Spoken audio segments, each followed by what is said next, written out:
नमस्कार. वुमेन्स 24 चॅनलमध्ये सगळ्यांचे स्वागत आहे. राजापेठ उड्डाणपुलावरील भीषण अपघातात हर्षा गावंडे आणि गौरी धर्माडे या दोन तरुणीचा मृत्यू झाल्यानंतर युवा स्वाभिमान पार्टीने या प्रकरणात आक्रमक भूमिका घेत प्रशासनाला कठोर कारवाईची मागणी केली आहे. जिल्हाधिकारी आणि पोलीस आयुक्त यांनी दिलेल्या निवेदनात बिना नंबर प्लेट असलेल्या ट्रकच्या बेकायदेशीर वाहतुकीमुळे हा अपघात घडल्याचा आरोप करण्यात आला आहे. तसेच आरटीओ आणि वाहतूक पोलिसांच्या कथित निष्काळजीपणालाही या घटनेस जबाबदार धरत संबंधित अधिकारी आणि कर्मचाऱ्यावर कारवाई करण्याची मागणी करण्यात आली. युवा स्वाभिमान पार्टीने ट्रक मालक आणि चालकाविरुद्ध गुन्हा दाखल करण्याची तसेच अपघातात मृत्यू झालेल्या हर्षा गावंडे आणि गौरी धर्माडे यांच्या कुटुंबियांना शासनाकडून प्रत्येकी 25 लाख रुपयाची आर्थिक मदत देण्याची मागणी केली. याशिवाय या अपघाताची उच्चस्तरीय आणि चौकशी, बिना नंबर प्लेट, अवैध कागदपत्रावर धावणाऱ्या वाहनाविरोधात विशेष मोहीम, नो एंट्री भागात वाहनांना प्रवेश कसा मिळाला याची चौकशी, तसेच शहरातील अपघातग्रस्त ठिकाणी सीसीटीव्ही, इशारा फलक, गतिरोधक आणि आवश्यक सुरक्षा उपाययोजना तातडीने राबवण्याची मागणी निवेदनातून करण्यात आली आहे.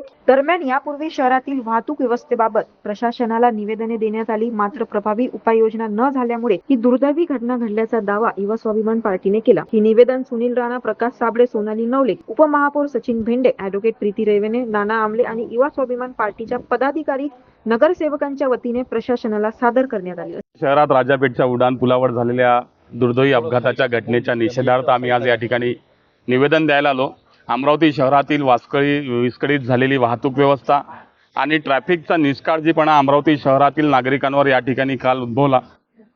या सर्व गोष्टीचा आम्ही युवा स्वाभिमान पार्टीच्या वतीनं जाहीर निषेध करतो. युवा स्वाभिमान पार्टीचे सर्व सन्माननीय नगरसेवक माननीय सुनील भाऊ राणा, उपमहापौर सचिनदादा भेंडे यांच्या नेतृत्वात सर्व पदाधिकारी आणि युवा स्वाभिमान पार्टीचे सर्व नगरसेवकांच्या वतीनं आज आम्ही या ठिकाणी निवेदन द्यायला आलो.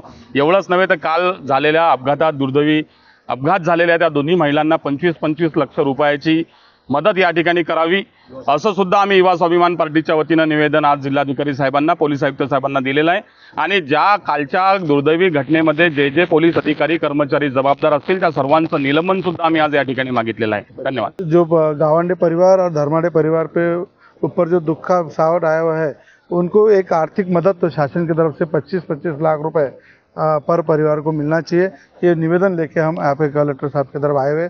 हमारे युवा समाज पार्टी की तरफ से माननीय आमदार रवि राणा, इनके मार्गदर्शन से हमारे पूरे युवा समाज पार्टी के नगर सेवक, सभी कार्यकर्ता के समेत हम यहाँ पे सीपी साहब को भी निवेदन दिया है और कलेक्टर साहब को भी। अशाच घडामोडीसाठी बघत राहा वुमेन्स 24 चॅनल. धन्यवाद.